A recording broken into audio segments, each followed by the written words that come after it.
votre fidélité. L'Agence des Nations Unies pour les réfugiés, entre guillemets, palestiniens, a annoncé vendredi renvoyer une dizaine de ses employés et mener une enquête interne après avoir été informé de soupçons sur leur implication dans les attaques du 7 octobre menées par le Hamas en Israël. C'est la fameuse UNRWA. Et pour en parler, nous sommes justement avec Freddy Ethan, comme chaque mardi, ancien ambassadeur, auteur de nombreux ouvrages, dont Adama, paru ces derniers jours aux éditions Balin. Bonjour Freddy. Bonjour Aguilana. Merci beaucoup d'être avec nous comme chaque semaine. Alors oui, je le disais, employés remerciés, financement suspendu. C'est l'UNRWA, la fameuse agence pour les Palestiniens, qui est sous le feu des critiques aujourd'hui. Et vous souhaitiez parler aujourd'hui justement de cette supercherie. Effectivement, vous savez, depuis de nombreuses années, les diplomates israéliens alertent l'Occident sur cette supercherie des organismes de l'ONU.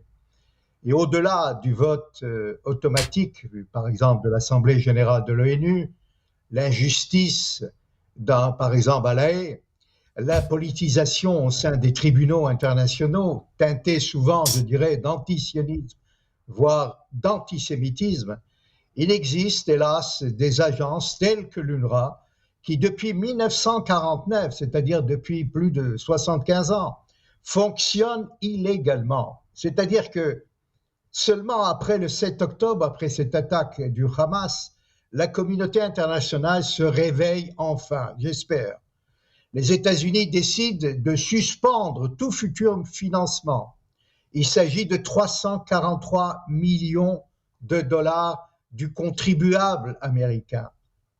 La France aussi a suivi, mais tardement, comme je dirais, comme de coutume.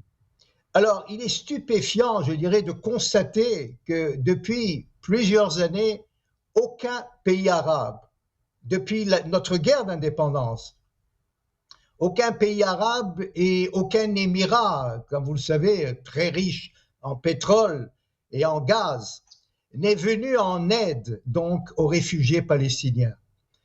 Vous savez, chez nous, le peuple juif n'a jamais permis l'existence d'un seul camp de réfugiés depuis la Seconde Guerre mondiale. Parce que la solidarité, l'entraide... Ah, une coupure avec... Soulignons aussi que sur les 30 000 membres de l'UNRWA, 150 seulement sont des fonctionnaires internationaux. C'est-à-dire que le reste du personnel est composé entièrement de la population palestinienne locale. Et dans la bande de Gaza, évidemment, ce sont des membres actifs du Hamas. Alors, il faut comprendre que pour l'ONU, un réfugié palestinien est considéré comme tel s'il a perdu sa maison et tout moyen de subsistance suite à la guerre de 1948.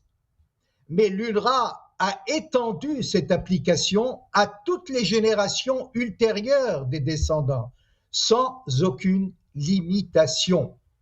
Et donc, l'UNRWA a été plusieurs fois accusée aussi d'abriter, et on l'a vu ces jours-ci, des combattants du Hamas et de stocker des roquettes et des explosifs dans des écoles et dans ces locaux. Et c'est pour cela que les soldats israéliens demeurent très prudents et vigilants ces jours-ci avant d'attaquer une école ou pénétrer dans un tunnel.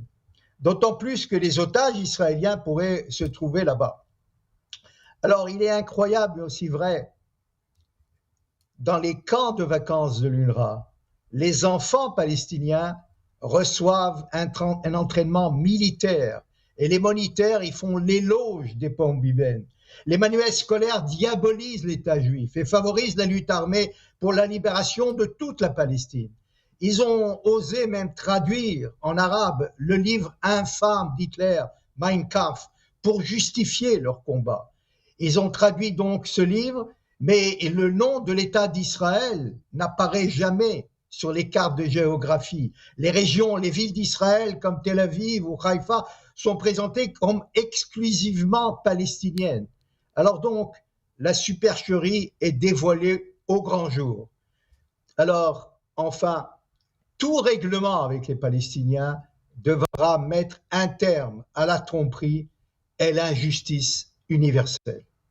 Eh bien, merci beaucoup. Merci Freddy, Ethan, pour cette prise de parole ce matin sur Radio J. Prise de parole nécessaire, effectivement. Et donc, on l'apprenait, hein, les financements suspendus, notamment les États-Unis qui ont annoncé suspendre leur financement à l'UNRWA, suivi ensuite par le Canada, l'Australie ou encore l'Italie. Merci d'avoir été avec nous. On vous retrouve bien sûr comme chaque semaine sur Radio J. Et puis, je rappelle le titre de votre dernier livre, Adama, publié aux éditions Ballant. À la semaine prochaine.